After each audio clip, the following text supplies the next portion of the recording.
One thing you know, a friend saying, I done the best boy, you know. Jatabi. Jatabi.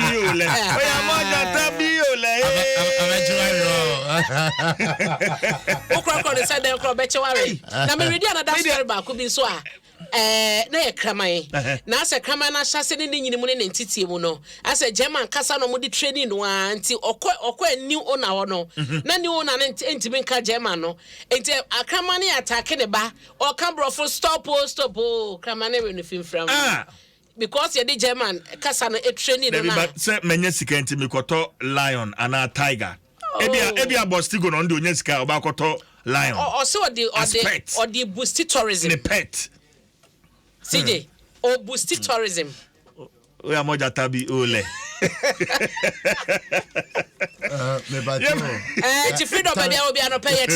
Tourism no so the boosting is saying. Oh, what you in Casabua? Or just say, I say, I can't tell for Barney Beman. So, I must be Dory. On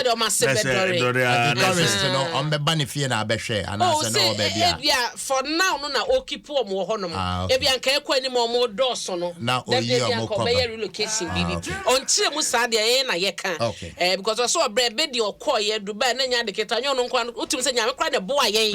a boy Ghana, so no to me, we need bedding. It's all good, but you share the wildlife also. News review, emphasis on my top choco. It's chocolate. CBG, we stand with you. Agbeve Herbal Center, my RSFCA, latex from your partner for life. Vodafone, Feather, together. Madaroma, Abna. The any additions here? The Ghanaian Times Yanko. Na yako the Ghanaian Times that work at man pay was your most authoritative newspaper. What share front page say ya and your mania who don't be Bernada ha and can pump the mantemuha. What share and so a toy nano menda. Ma dear teen nisu de baya the Ghanaian Times that work at Abu Mwamanie. A banner at to try for swatch as almost 10 and your mind Ghana yasua. One more a walk or a diboniama soja for base do. Ame awodo bi so maku omo no empanyefo de kokobo ebre Ghana fo nyina teye de yenye esanse enso ye betumi de ohaw abrayen na mebo wremu de anaka tafato so edunsia na mehase de efe ho no eye atutrasem ya ekoso nipa bi abo mutibu poso munya bone omu bedie ya wo edibi na emu amane no na wo hyemu a owura Edred Kwaku Asumani ni fo ne dasa asemwe ho wo ye deputy national security coordinator wo de kobo mu oden abo Ghana fo nyina ese ma ye ni na ho no mo empotema yete ye nhwe se bia enuma bi koso na eye bia obi abetena ho no mo nipa na fade nipa ne ye meet awodo bi ni ade bia wokọ empo ba bia wokọ di sa adwuma ni nyina no BBC na ye ho asisi something no abo wasa obomoden ese something wunu bibia waso kasa sanet ye sanse aba ne se no waso wo ma kodie kitakita o ma na echese to kitakita no mo de badabi obetunya betena potema yete ene ato so obetunya kwakoye osofo krompa ogina domonim ma wo mo nchekere ebetunya koye obi krompa a wono wo ye clerk ogina mosque no so no ma nchekere ebetumi akwakoye opanyi bia na se civil society organization bi ye beka se adwuma ko bia sa bia so waba community empotemu a oboa oma ye mpuntuo ni ade wo mu nyina no etumi sekere ma sa bone fo sem no eba enti no mo kyese nya bo okere kwampo no Ghana mampani abedi akire Alaji Dr. Mabudu Baumia, ebe launchi jumadi bia no wasi see something say something na wamode baboa ama ye nyina no ya criticize awareness no ya ma ye nia da won mo pa na ya boa mpanyefo wasi aban no ene babo dwumako no ayo mo famu de eto gyeme ne wo so say ye be ye de aboa ama ye babo na jane na so ntimi sew area na wotie no obi wo ho na wo hye ne nioma ye ne kasa ibi ni ade ya na wabomode ye sutire omo so mo be launchi 999 no any number se ko ba se bia o mpeso ba fe de normal number se yenim ade ko e bamba dwuma ko no hono ma wo frɛ sa number na wo benya mpanyifo ne o makasa obi won ma ya no so sa me ko frɛ ye beka so abna poko ahwene na frɛ ye ntani nyina so mo kyese wo mo ede hyehyɛ gu akwan so a ye bɛbɔ ho ban a obi hunu nipa kɔ de information ne ba ye na so no e bɛboa ama bambo no agina ye ade ama yitimi sew se wuti a ye nyina ye fa sa hyehyɛ we so no enya dwuma Ghanaian Times mo enie na wokwa kratafa to so edun so hodom no so a womo ekyese Lassa fever bi so ama ne homene so e West Africa ha ya emu ohun wotie se de empenyifo semu no a me hu release no me hu ya no me yam shame anadwokra na kyese Ghana Health Service for all market say ye wie Ebola na kwa within ho beji mu won ko ba bia nrekire bia sa o yesi Lassa fever so aba na Ghana Health Service for e boy kwakwato ye nya record bi e wo Ghana de but omo boy kwakwa no ya wo mo ade ato eye health centers ahodo a e wo Ghana nyina no e so munya mo mani na ho na ekoba se bia obi eba anase bia sencheni bi ni ade aduadua mu akwa Lassa fever na no mahunu na kwan ene eye eno so na montuo amna mama me hwe krata no ekura me no Ghana Health Service for copied to all regional directors of health service, Ghana Health Service, chief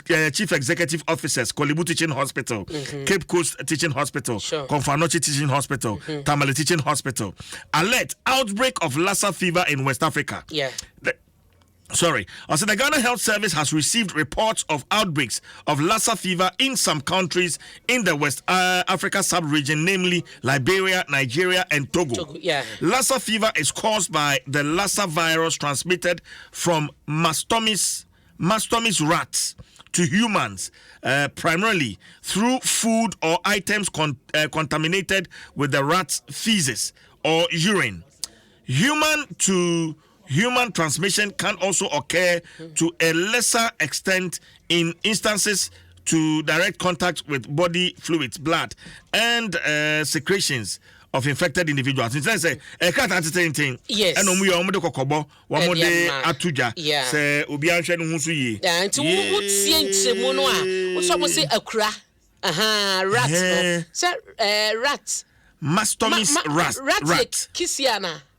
A cra. Mouse ekura rat ni ekusie na bi nkura ni bi so ho mo timi nyina da no tope na eno onam kaneshi market wa nkura obehunu wo mo no aboda pa wabasa o te kisi e watena pomanyi enti eye humom eye hu san so say human to human no so no akonya so obi betumi dia ma no eye high ana wo so amama hodo so ye o ma record cases ni bia so ka Liberia ka Togo na ka Nigeria asa ye neighboring countries mo ho bombom kakra na wo so akwanto so ye kodni abade edwadie ni ade no akonya se bia obi di be free hwawura mu ana obi so be free hanu makokoko di jode beba no e wo soro enti na mpanyefo de sa kokobo we no aba no enti e wo se nyina no ye ma ye nida ho pa na me pato ye mpamu ni wie ye ma ye hwe signs and symptoms sa